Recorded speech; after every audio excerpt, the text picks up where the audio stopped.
The speciality of the constructor, as we have discussed last period, it is same name as that of the class. It invokes on its own. It is declared under public visibility mode. It will not be having no return. I think that point is missing. You just write down that. The function, if it is a constructor, it will not be having any return type, not even void. It will not having any return type, including void. You cannot specify any return type for the function constructor. So no return type, including void. The function prototype, once you are declared, generally we are having the function declaration with the return type, but this function declaration is not having any return type. That is the meaning.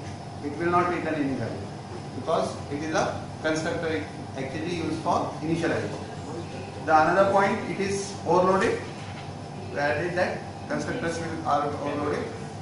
And one more point related to its visibility mode public, and it will not be inheritable. That is another point you can add on. The constructors are not inheritable. Inheritance we are going to see in next chapter. So the point is, it is not inheritable. Constructors are not inheritable. That is the one more point you can add on. And another point is, constructors cannot be virtual. One more point about the constructor. Virtual means what we are going to talk about in the inheritance chapter itself. So we cannot declare the constructor function as a virtual function. As they are not inheritable, it will not be virtual. So these are the specific points about the constructor. The types we have seen. What are the types? Three types. Default, argumented, and copy constructor, right?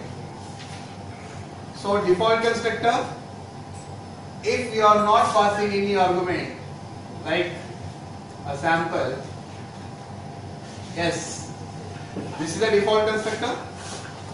S will invoke a constructor of the sample class, right? If I write the argumented constructor like this, sample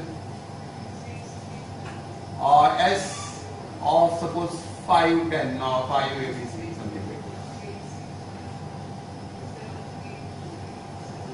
that. This is default argumented constructor. Sorry, not default, it is argumented constructor. First one is the default one. Second one is argumented constructor. We are going to talk about copy constructor. I will just write the way in which it will be a sample yes S1, where S1 will be the another object which you are passing.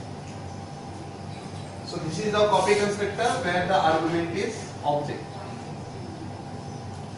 If you are passing any object to the constructor function, then it will become a copy constructor. When you are passing the normal arguments like this is going to be your argumented or parameterized constructor. There is another name for argumented constructor. As we are passing the parameters, we may say they are the parameterized constructors.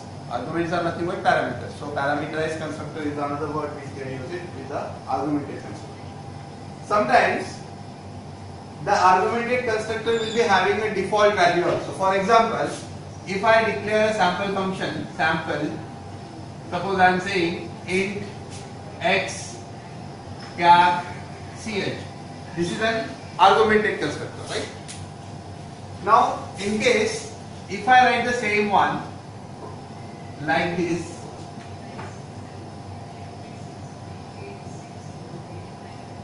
what is the change between these two?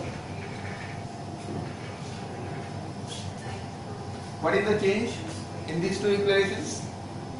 I will be having first one with 2 parameters, second one is also with 2 parameters. But what is the speciality of the second one? Default argumented constructor.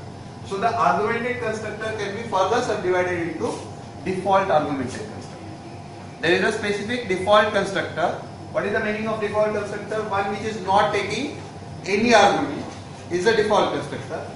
The one which takes the argument will be categorized argumented or parameterized, and second one is argumented with default settings, default values. So default argumented constructor. There is another category of the constructor under the argumented one is default argumented constructor. This will be either of them. It is possible that, but as I am not used the array, it will not be there. So we are having this as, then we are taking it as only single character.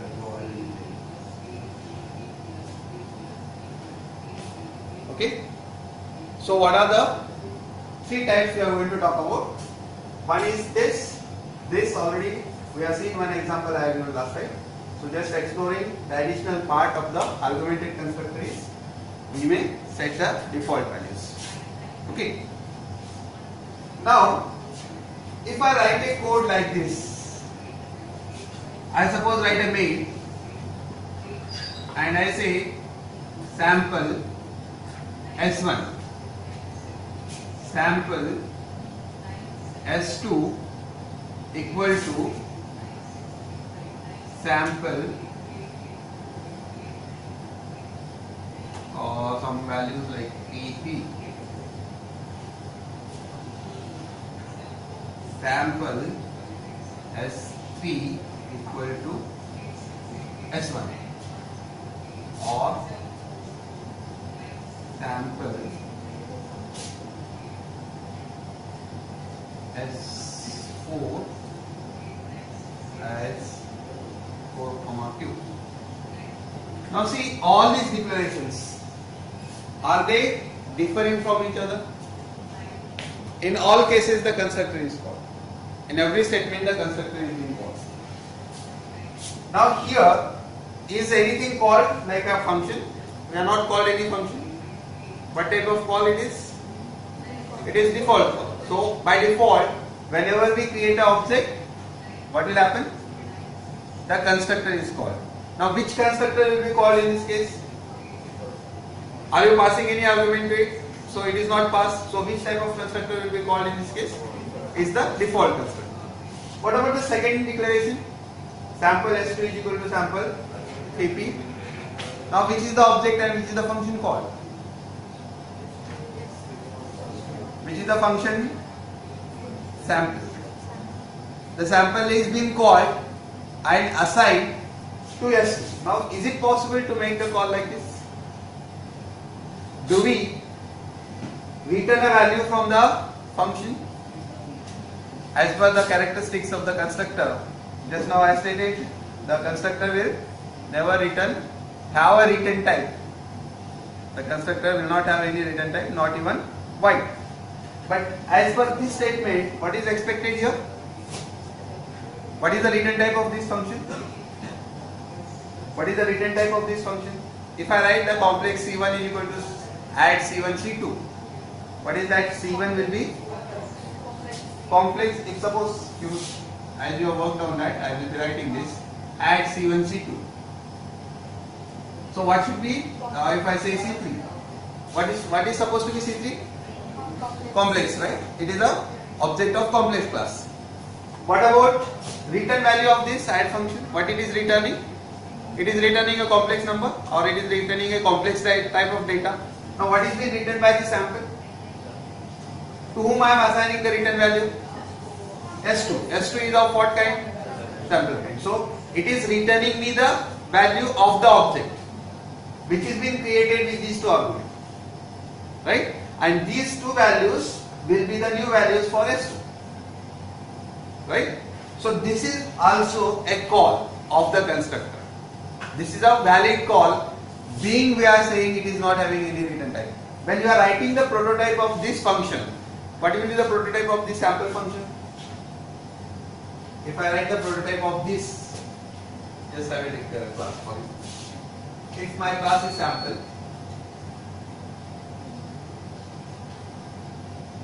there is int id and ch. This is sample. So I am setting id is equal to 0, ch is equal to 8. Another sample I am writing, in which I am taking the two members x and ch. Id is equal to x, ch is equal to okay, ch1.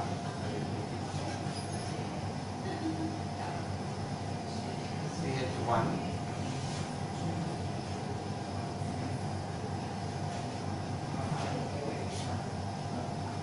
now see this particular function. This is the argumented constructor. Is this the argumented constructor? It is having same name as that of the class. It takes this. What is the return type? I have written any return type. There is no return type. There is no even word white, right? But still, this will take this x as feed and p as ch1. These two values will be taken, which you are passing from here, and set the values for id and ch. These are the new values set for these two. So what are these values? X and ch1. What they are getting? They are getting c and d. Now this call is a special call. It is not like your normal member function. If it is a member function, what you are doing? I need to make it call using object.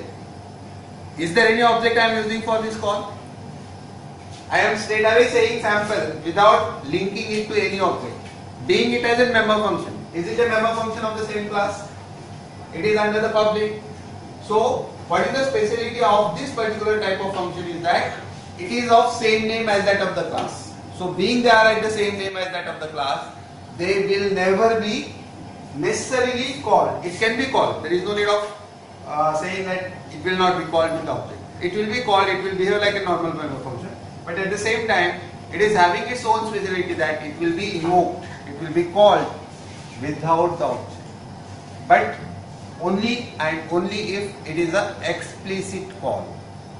This is a kind of explicit call. And here, what we are calling? Fourth one, you can see now, fourth one. This and this you can compare. These two. Can we compare these two? What is happening in the fourth? It is called S4. I am creating the object S4. So, I think last period I have given you this way. What is this? What I told? Last period. X equal to 5. So, 5 is the value which is set. Right? And what is the function called to set? Which function is called to set the value 5? Which function is set this value 5 to x? Is there any function name visible? It is actually the way in which you are calling it. Are you going to call in the same way here? It is for which data type? It is for user defined data type. So, this is a internal built-in constructor for the integer, which has been called on its own. Here also we are trying to make the similarities, and for that sake we are writing S4 as x, and we are passing the parameter required for it. What are the settings now? It is not one variable, it is having the characteristics. So these are the two characteristics we are listed. So both characteristics are set to this value. So it is called implicit call. Implicit and explicit, these are the two keywords you can remember. Implicit, and this is your explicit. Explicit call and implicit call. These are the two types of calls for the functions. What is explicit? If the call statement is having the name of constructor in the called part. If we are having the name of the constructor visible, is it visible? Which constructor we are using?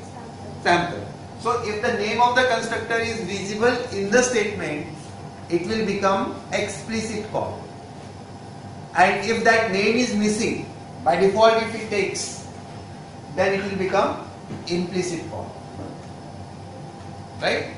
So this one is implicit because is there any function visible here which is making a call to it? We don't know. But still it is calling the same function as if it is a built-in type. So if it is happening like this, it is implicit. If it is having the statement visible, then it is explicit. So the difference You should understand implicit and explicit. A call which makes the visibility of the constructor name in the called part becomes an explicit if there is no name of the constructor in the statement calling it, then it will become implicit. Both are calling the same function. There is no different function we are having. It is calling argumented constructor. It is not calling any other constructor than the argumented constructor. Right? What is this one? You are clear with the first one? You are clear with second and fourth? All these three calls are clear? Now for the fourth one, what is happening? What is the fourth interpretation? What you are trying to do? S3 is getting a copy of S1, is it? S3 is getting a copy of S1. So what type of constructor will be here? It will be of third category. That is a copy constructor. Right? So what is the copy constructor? We will see in detail because many times it has been asked. So I will define the fourth constructor here. I not define the constructor, copy constructor. I will define it here. Continuation of the same class. Now, whenever we define a copy constructor, there is very special care has to be taken for this copy constructor. Is that you need to pass the object to the constructor, that is a copy constructor. First thing, a constructor with the argument object with reference. If it is a constructor and it have the object as a argument with reference, then it will be a copy constructor. Right? Now what is the speciality of this? S will be a referring to whatever we are passing to, and this value we may set it now. S ID of this should be equal to S dot ID. What I am trying to do? The one which I am passing as an S, the idea of that S, that which is going to call, which is going to be constructed, will be having the idea of what has been already created.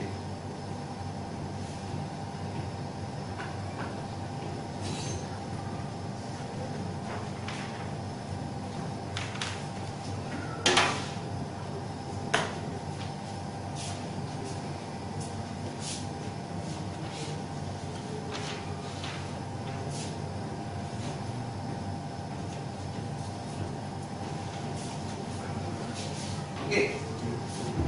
So I am not taking the second characteristic in consideration. I am just writing one characteristic. Okay. And this is what I am completing the class.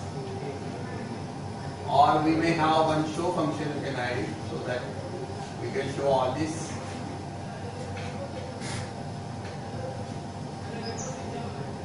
ID and C and I will show this when I conclude the class. Now first you understand what is copy constructor. I repeat the copy constructor statement. This is the statement of the copy constructor. Third one, we are talking about the third one.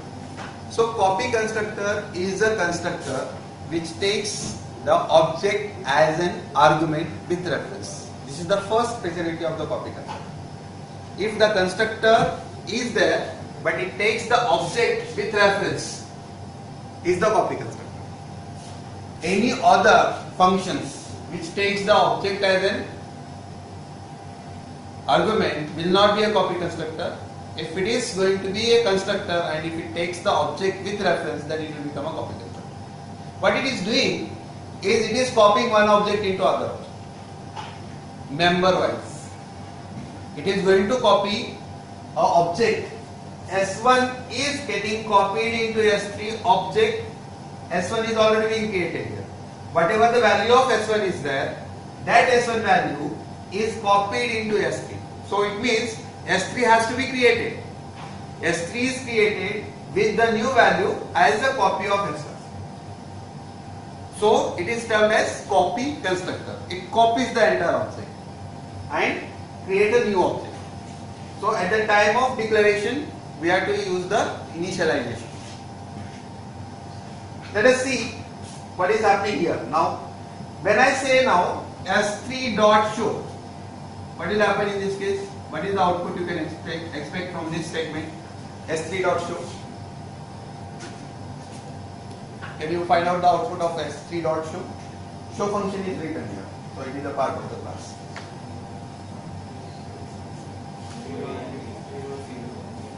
0 and 8. Is it true? Everyone go to the code and find out. Go to the code.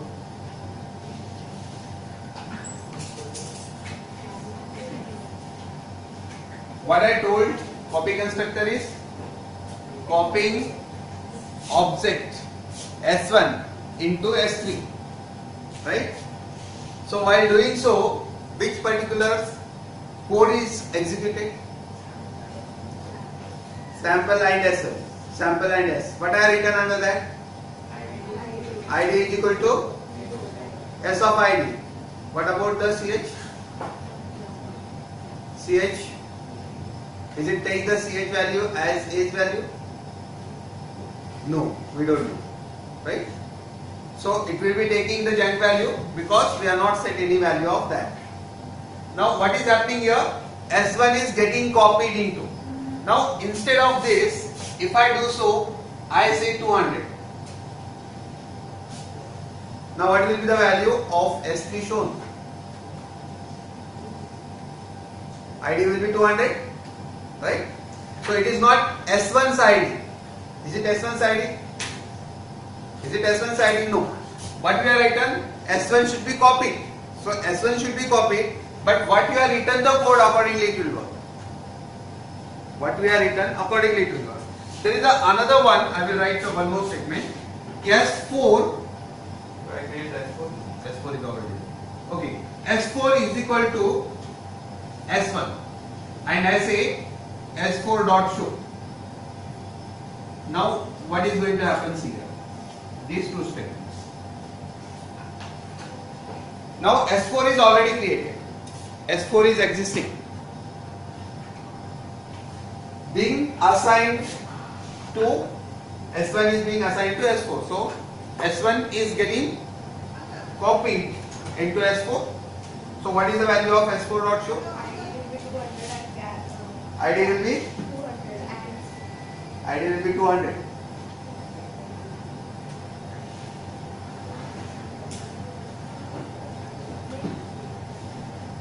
Is it called the copy constructor?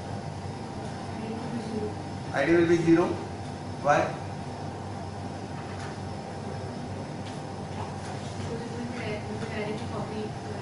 Copies the value. So we can do like this as for directly. We did it. We did it in the temp or somewhere. In the structure, you can call that. Even the example. We copy the object, one object to other object. Do we copy the objects like this? S1 to S2, matrix 1, mat 2, or temp? We copy it. There is no problem. We may copy. This statement is going to be not calling the copy constructor. Remember this. This is going to initialize, but it is not going to make a call to the copy constructor. This will not be executed. This is called overloaded assignment operator. What we are doing here, this call is overloaded assignment operator.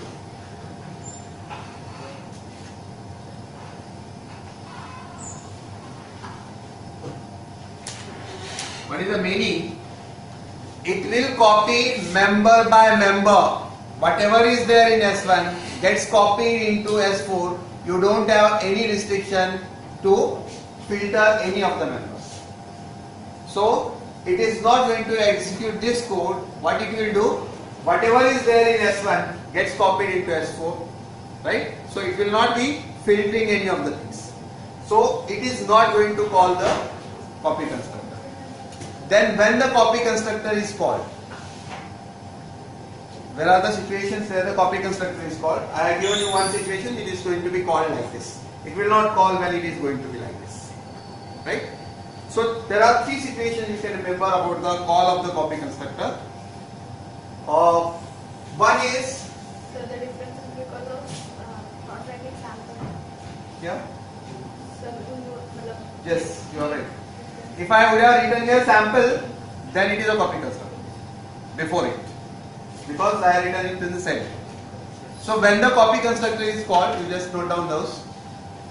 When we create an object and initialize it with the another object. When we create and initialize. When we create and initialize the object. This is the first situation.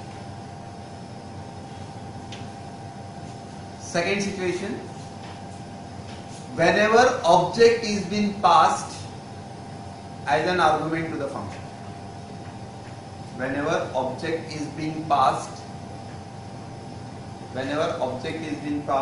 as an argument to the function. And third one, whenever the function returns object. Whenever function returns an object. So these are the only three situations where the copy constructor will be known. Other than these three, if we are using any other situations, it will be either overloaded or maybe different than the copy constructor. It is only for these three situations a copy constructor is valid. So understand the first one already you understood. Whenever I create and initialize, it is going to call a copy constructor. Whenever I create and initialize, this is the first situation. Second situation I told, whenever I am passing the object as an argument to the function. Now is this S is the argument to the function? I am passing here S1. Actually what is the way I am calling it? S1 will be passing as an object. So this is the actual way. So if I write this like this, I write it like this, sample S4 S1. What will happen in this case? I written that way.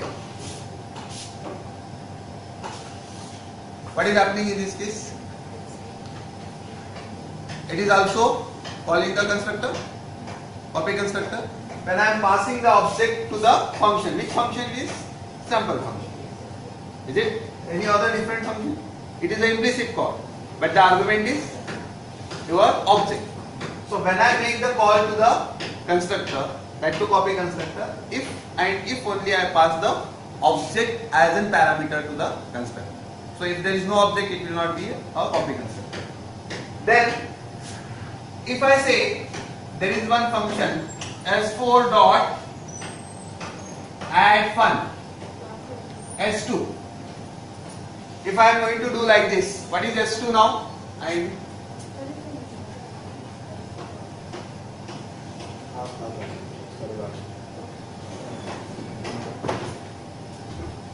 Now add fun is one function called by suppose S4 object. What we are passing to this add fun is S2. I am passing the S2. So S2 being object passed, will it call the copy constructor? Now S2 has to be copied somewhere. So that situation will lead to what? S2 is copied into whatever the parameter we are passing for this add function. Add fun will be taking one object. So that object should be copied. So whenever the object is supposed to be copied, who is calling is the copy constructor. So this is also a call to the copy constructor. But where this S2 gets copied into. If suppose I write here add function, somewhere I don't. I think many of you are having the question marks. Explain. Because we need to go through the three situations. So if I say add fun, sample S. So whatever the stuff we are writing here. This also, when I make a call to this, what is happening here? This is getting here. S is copied, S2 is copied into this, and whatever the things we are going to do. Now for this copy of S2 to S, it is going to make a call to the copy constructor. That is the second situation. it will be having either this type of call, which is implicit call, or it is not having any constructor name. Till to copy this object, internally it calls the copy constructor. The copy constructor is called, in this case, the second point which I have given. Whenever we pass the object as a parameter to the function, which constructor will be called? A copy constructor. Right? And third category, if this function is returning the object, so if I say return temp, somewhere we are having the return temp like this, and here again you are having some sample or something like that. So whatever we are doing anything on this, and just we are returning the updated value. So what is the third situation we will be having? We will be calling the copy constructor. See the three situations. I explained three situations. First one is when we create and initialize, that is clear. Second one, when we pass the object. When we pass the object, there are two situations I have explored here. One is with the constructor form itself, and another is without the constructor form. This is not a constructor form, it is a normal form. So when I make use of this normal form, then also the constructor will be called, and that constructor is the copy constructor. And when the third one, whenever we are getting the return value from the function as an object. So if any function, it is not necessary to be a constructor. Whenever we make a call to the function which returns the object, that time also to get the return value copied into somewhere, we need a copy constructor. Yes, Sharvali, you are having doubts. No doubt. Any others? If you are having confusion, you may ask. See, understand the situations. Where are the possible situations where you are going to have the call to the copy constructor? So, what if I am not using in the copy constructor and operator now? If I am not referred to, what will happen? What is the need of reference operator in the copy constructor? See that copy constructor speciality I told you? The object should be passed with the reference. What will happen if it is not having the reference?